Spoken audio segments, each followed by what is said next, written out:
This week's teaching challenge comes from Holland Park School in West London, where a rain-soaked Tuesday morning sees the arrival of a wildlife TV star. Michaela Strachan has spent nearly 20 years bringing animal and conservation issues to children across Britain.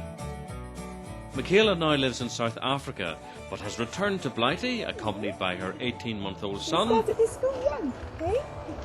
to take the teaching challenge. The species Scholasticus Michaela will be teaching are the GCSE religious education class normally taken by Sahara Khan. Suffering is something that humans can't control. It's beyond our control. So something like an earthquake. I remember when I was at school, there was a guy that came in to do talks about WWF. His name was Cyril Littlewood. And he did this whole talk and we all got really inspired, particularly me and my best mate Bryony. And afterwards he said, is there anyone that would like to get more involved? And me and my friend Bryony put our hands up and said, yeah, we'll get involved. And we went with him while he did photographs of us studying flora and fauna and looking at wildlife and plants and things for a little leaflet for WWF at the time.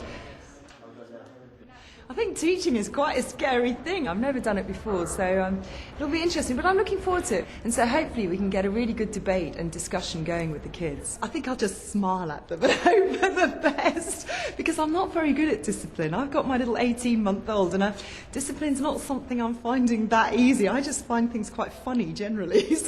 And naughty children I tend to find quite funny, so I shall have to look very stern. Before her first-time teaching experience, Michaela is briefed by Miss Khan. How are you feeling about the lesson? Well, I'm a bit nervous about it, actually, because I've never taught a lesson before. And so I think the hardest thing for me is to know where to pitch it. They're a really bright group, and they're really, really nice. And I think what you'll find is with your, your opening questions, you'll find that the discussion will lead you somewhere and you'll know where to pitch it. Do you know what you're going to discuss with them today? I want to try and get them to discuss conservation and environmental issues, because I think it's really important that children understand that it's not a black and white issue often. It's a complicated issue, but they need to know all the facts before they make opinions. And I do find that kids generally have very strong opinions and they don't know the facts. Yeah, that's right. I probably agree with you. They don't really look at it until year 11, but you'll find that they're really open-minded about the whole thing and probably enjoy talking about it, and they'll have lots to say. Are they good at discussing generally, these kids? Yeah, they do really enjoy it. I think what they'll appreciate more is your experience and all the stuff that you've done and trying to relate to that. Although I'll try and be passionate, I'll try really hard not to sort of influence them with my beliefs about what's right and what's wrong. Yeah, but I think you'll find that actually they tend to not agree with adults anyway. So I think it will be more, I think they'll always try to do the opposite of what you want to say, but what they'll want to hear is what you think about it and why you think about it. And what do you do about discipline? Because I'm not very good at discipline. I actually think the more engaged they are, you have very few discipline problems. Okay. This group of kids, you don't ever have it with. It's such a lovely class. But I do tend to find the more engaged they are, the more focused they are on what you're talking about, they don't have time to think about being naughty in the classroom. Okay. You can give me marks out of 10 when I've finished. I will do. I'm sure you'll be absolutely fine though. As the class get ready for their celebrity visitor, Sahara takes up position next door to monitor the lesson. This is where I get a bit nervous. I hope they're nice. Hi everyone. Hi. How are you all? Fine. Hopefully you know who I am. Do you all know who I am? Yeah. Who am I? Michaela. That's right. No, I do wildlife programs, and so my class that I'm going to give you is about car mechanics. No, I'm joking. Hands up if you're interested in wildlife. And what about, are you all interested in conservation as well, and environmental issues and animal welfare and that sort of thing? Yeah. Okay, well, the thing I want you to go out of this lesson thinking about is that if you have a strong opinion about something, you have to know a few facts about it, and you have to have thought it through. So the thing I'm going to be talking to you about today is hunting. Who is anti-hunting? Who is for hunting? What about you at the back? What's your name? Gabriel. Gabriel, are you for or against? I don't have an opinion on it. Oh, well, great then. Hopefully by the end of this you'll have an opinion. So if all of you are anti-hunting, Do you think hunting is acceptable at any time, in any circumstances? What do you think? I'm a vegetarian, but at the same time I can see why people might think that it's okay, because it could just be how nature's meant to be. Okay, good. Yeah, anyone else got an opinion? Yeah? Like, say hunting or, you know, killing animals to get food and stuff, I guess we sort of have to do that, but hunting safe, like, with elephants, when they take their tusks, like, that's not cool.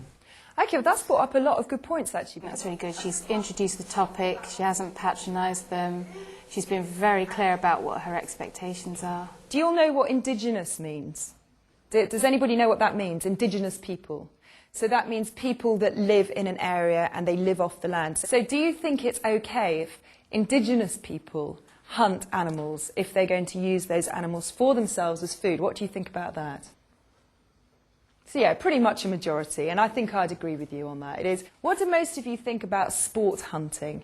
For instance, fox hunting. Boys at the front are quiet, Balmy.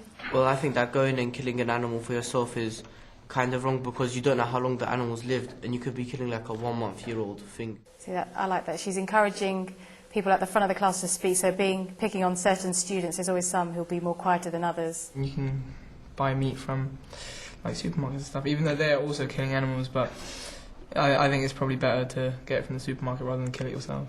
Why is that better than somebody that's going out and shooting an animal that lives in a semi-wild environment and has a wilder life? Actually, I feel kind of embarrassed because that was no, but a it's stupid thing to say. You see, that's the thing. That's the whole point. Is a lot of people would instantly say that it's better to buy your meat in a supermarket. So that's good. She's developing his point, get him to think about actually wider conditions.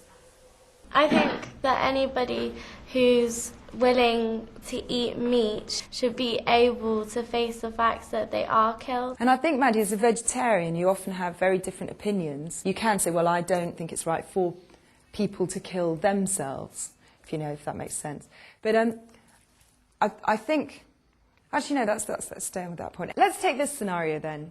In some places, experts say there are too many of one particular animal. Let's say elephants. To manage those elephants, we have to cull them, which means they have to kill some of them in a managed way. They decide to then give the right to come and kill that elephant to the highest bidder, but then that money will go back into conserving the elephants that are left and the whole environment. This makes it a bit more interesting, giving them a scenario to react to. Students always respond to that, hearing about different situations around the world. It would be the same as if you were a human and some ruler of a land said, oh, there's too many people here and I think I should get rid of them. You see, that opens up a very interesting point, and that opens up a big conservation topic. And, it is us that actually need to be culled. Yeah, Gabriel? Couldn't they just move the animals? It would have been nice to hear more about Jack's earlier point about whether or not humans do have more value than animals. And if they do have more value, why do we attribute more values to humans? A lot of the time they do try to move animals. But again, conservation is expensive. And to move animals, particularly if you're talking about moving elephants, is an expensive business. And sometimes it doesn't work because they have such strong links with where they've been moved from. It could be the excellent central heating system, but Michaela is starting to lose some of her class. Now, another scenario I wanted to ask you what you thought was if an area that had nothing in it turned into a hunting farm, a few animals will suffer on that farm, but a lot of animals will gain. So she's given them another scenario, given them some choices to actually think about.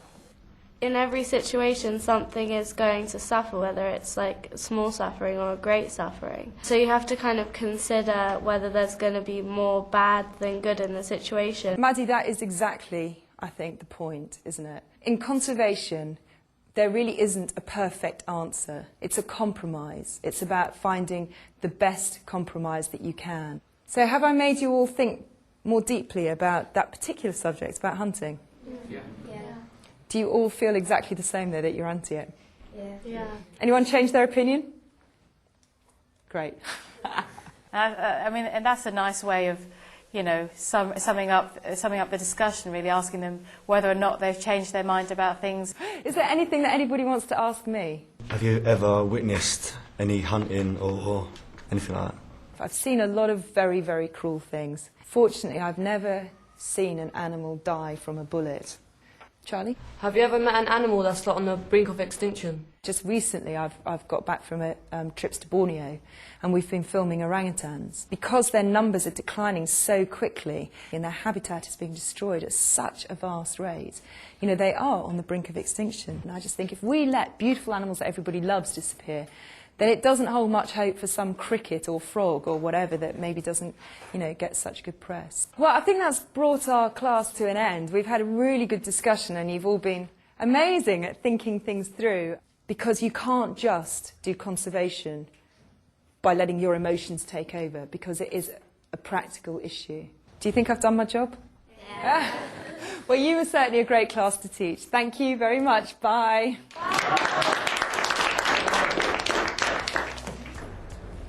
Well, I quite enjoyed that, actually. That wasn't as difficult as I thought it was going to be, but I actually really enjoyed it, and it was interesting to hear their opinions. Michaela leaves the classroom and joins Miss Cam for a debrief.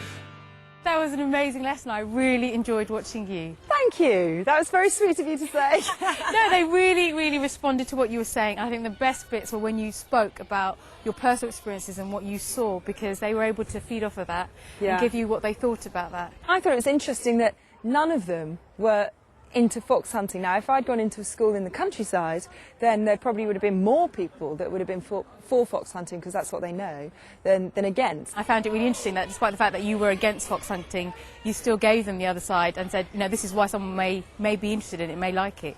I really like to see with kids explore their opinions. Yeah. That is what class is all about, isn't it? Getting those opinions and discussing things and coming up with your opinion at the end of a lesson. Well, you've obviously taught those kids. They were really nice kids, and I enjoyed teaching them. So I'd give them at least 9.5 out of 10. What would you give me? I think you were, I did say that I thought you were amazing, and then I would have given you a 10 out of 10. I actually really enjoyed watching you, and I think I learned quite a lot just from watching you. What I wanted them to get from you was the experience and really what you're passionate about, and I think they totally got that. Good. So thank you very much for coming in and giving them that experience. Thanks for giving me good kids.